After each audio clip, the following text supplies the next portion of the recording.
9월 6일 화요일입니다. 오늘 우리에게 주시는 하나님의 말씀은 사사기 1장 27절에서 36절까지 말씀입니다. 함께 읽겠습니다. 므낫세가 베스안과 그에 딸린 마을들의 주민과 다낙과 그에 딸린 마을들의 주민과 돌과 그에 딸린 마을들의 주민과 이블라함과 그에 딸린 마을들의 주민과 무기또와 그에 딸린 마을들의 주민들을 쫓아내지 못하매 가나안 족속이 결심하고 그 땅에 거주하였더니 이스라엘이 강성한 후에야 가나안 족속에게 노역을 시켰고 다 쫓아내지 아니하였더라. 에브라임이 게셀에 거주하는 가나안 족속을 쫓아내지 못하매 가나안 족속이 게셀에서 그들 중에 거주하였더라. 스불론은 기드론 주민과 나할롤 주민을 쫓아내지 못하였으므로 가나안 족속이 그들 중에 거주하면서 노역을 하였더라. 아셀이 악고 주민과 시돈 주민과 알랍과 악십과 헬바와 아빅과 루옵 주민을 쫓아내지 못하고 아셀 족속이 그 땅의 주민 가나안 족속 가운데 거주하였으니 이는 그들을 쫓아내지 못함이었더라.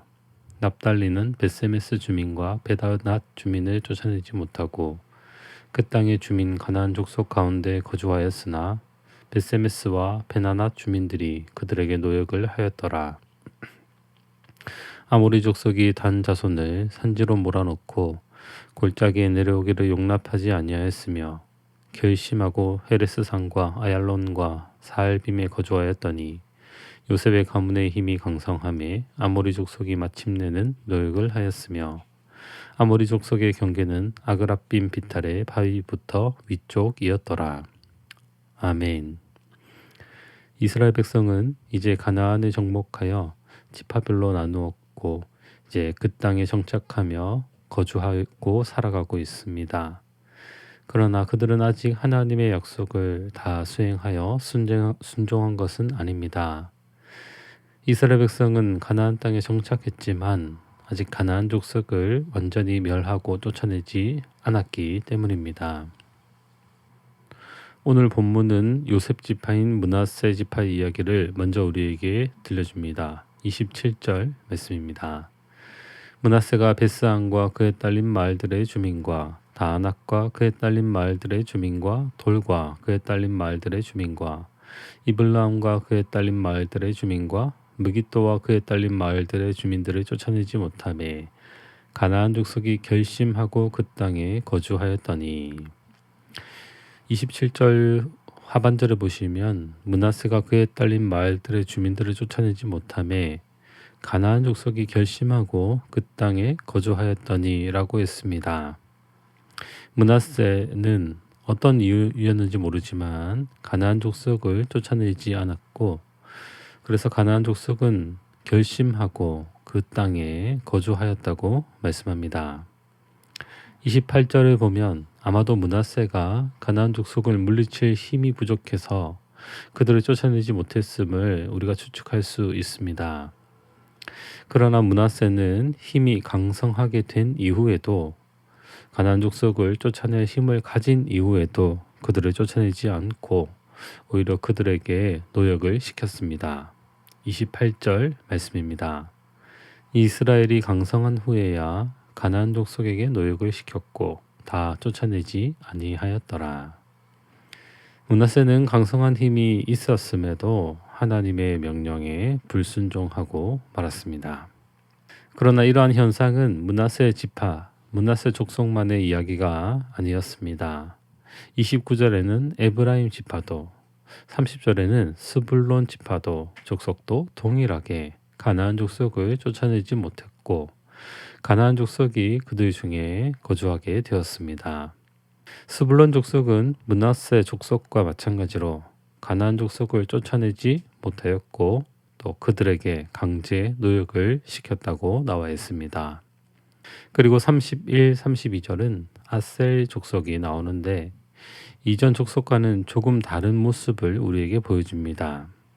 31절에 보시면 아셀이 악구 주민과 시돈 주민과 알랍과 악십과 헬바와 아빅과 르옵 주민을 쫓아내지 못하고 여기까지는 이전의 지파들과 족속들과 크게 다르지 않습니다. 그러나 32절 아셀 족속이 그 땅의 주민 가나안 족속 가운데 거주하였으니 이는 그들을 쫓아내지 못함이었더라. 이전의 지파들과 다른 모습이 보입니다. 이전의 족속들과 다른 것이 무엇인가요? 네, 이전의 므낫세, 에브라임, 스불론 지파는 가나안 족속을 쫓아내지 못했고 가나안 족속이 그들 중에 거주하였다. 이렇게 표현되어 있습니다. 그런데 아셀 지파는 아셀 족속이 그 땅의 주민 가나안 족속 가운데 거주하였다 말씀하고 있는 것이죠. 무슨 말입니까? 가나안 땅의 주도권 자체가 이제 이스라엘 족속이 아닌 가나안 족속에게 넘어가고 있음을 의미하고 있는 것입니다. 33절의 납달리 지파도 마찬가지입니다. 그들은 베세메스 주민과 베나닷 주민을 쫓아내지 못하고 그 땅의 주민 가나안 족속 가운데 거주하였으나 오히려 지금 가나안 족속이 차지하고 가나안 땅을 차지하고 있는 상황이고 납달리 지파가 겨우 생존하여 그들 가운데 거주하는 그런 상황이 된 것이죠. 그러나 여기서 그치지 않고 이스라엘 족속의 상황은 더욱 심각해집니다. 우리 34절 말씀을 함께 읽겠습니다. 아모리 족속이 단 자손을 산지로 몰아넣고 골짜기에 내려오기를 용납하지 아니하였으며 이제는 가나안 족속인 아모리 족속이 이 이스라엘 지파인 단 자손을 산지로 몰아넣고 골짜기에 강제로 살도록 한 것입니다. 이제 완전히 주도권 자체를 가나안 족속에게 내어주는 상황까지 온 것입니다. 아모리 족속에 의해 단 자손은 꼼짝하지 못하는 그런 상황까지 온 것입니다. 사랑하는 여러분, 우리는 오늘 본문을 통해 무엇을 알 수 있나요? 첫 번째로 죄와 적당히 타협하고 용납해서는 안 된다는 것입니다. 이스라엘 백성은 하나님의 명령을 수행할 힘이 있었습니다. 그리고 그들은 하나님의 뜻이 무엇인지도 분명하게 알고 있었죠. 바로 가나안 족속을 그 약속의 땅에서 쫓아내고 그들을 완전히 멸하는 것이었습니다. 그들은 그 가나안 족속을 쫓아낼 강성한 힘도 있었습니다. 그런데 그들은 하나님의 말씀에, 하나님의 명령에 순종하지 않았던 것이죠. 오히려 가나안 족속을 노예로 만들어 그들에게 강제 노역을 시키게 했습니다. 이 강제 노역을 시키는 것이 가나안 족속의 문화였다라고 말씀합니다. 그러니까 이스라엘 족속은 가나안 족속의 문화를 받아들이고 또 그들에게 지금 당장 자신들을 위해 노역을 해줌으로 자신들의 유익을 위해 말하자면 세상의 성공을 위해 지금 하나님의 말씀에 불순종하고 죄와 타협하고 만 것입니다. 이스라엘 백성은 하나님이 가나안 족속을 진멸할 것을 분명히 명령하셨고 그 힘을 주셨음에도 자신들의 유익과 편안함을 위해서 가나안 족속을 그들 가운데 거주하게 하고 그들에게 노역을 시키며 하나님 말씀에 불순종한 것입니다. 죄와 적당히 타협하고 용납한 결과 하나님의 명령과 하나님의 말씀과는 멀어지는 결과를 낳게 된 것입니다. 두 번째, 죄가 우리 안에 머물 때 우리는 복된 삶을 잃어버리게 됩니다. 이스라엘 백성은 처음에는 가나안 족속을 진멸하거나 멀리 쫓아냈습니다. 그러다가 가나안 족속을 쫓아내지 않으므로 가나안 족속이 므낫세와 에브라임과 스불론 지파 가운데 거하게 되었습니다. 그러다가 이제는 사태가 역전되어 아셀과 납달리 지파가 가나안 족속들 가운데 거하게 되었죠.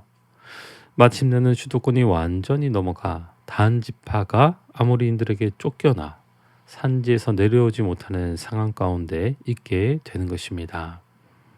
가나안을 정복하고 가나안의 문화를 몰아내며 하나님의 명령을 수행함으로 하나님이 주시는 복을 누리도록 하나님의 명령을 주셨지만 말씀을 주셨지만 오히려 그들은 가나안의 문화에 젖어들어 그들 속에 거할 뿐 아니라 가나안 족속에게 이렇게 주도권이 완전히 넘어가고 역전되어 버리고 만 상황까지 오게 된 것이죠.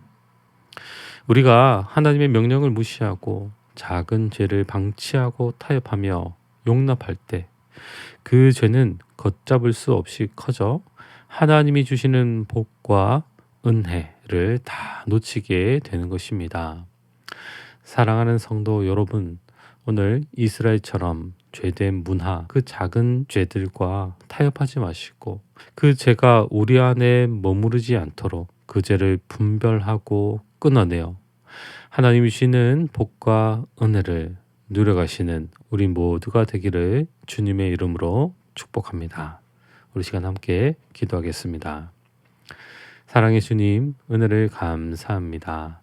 우리에게 복된 삶을 살아가도록 은혜를 주시니 감사합니다.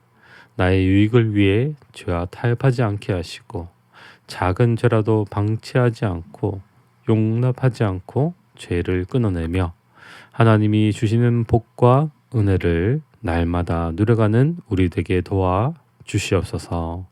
오늘 하루도 주님 주시는 은혜로 충만한 하루 되게 하여 주시옵소서. 감사드리며 예수님의 이름으로 기도드립니다. 아멘. 개인적으로 기도하실 때 말씀을 붙들고 기도하시고 주간 기도 제목을 따라서 환우들과 섬김 사역을 위해서 기도하겠습니다.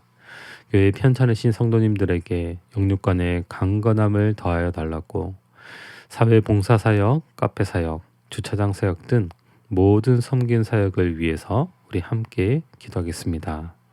마지막으로 태풍으로 인해 인명 피해, 재산 피해가 없도록 그것을 위해서도 우리 함께 합심하여서 기도하겠습니다.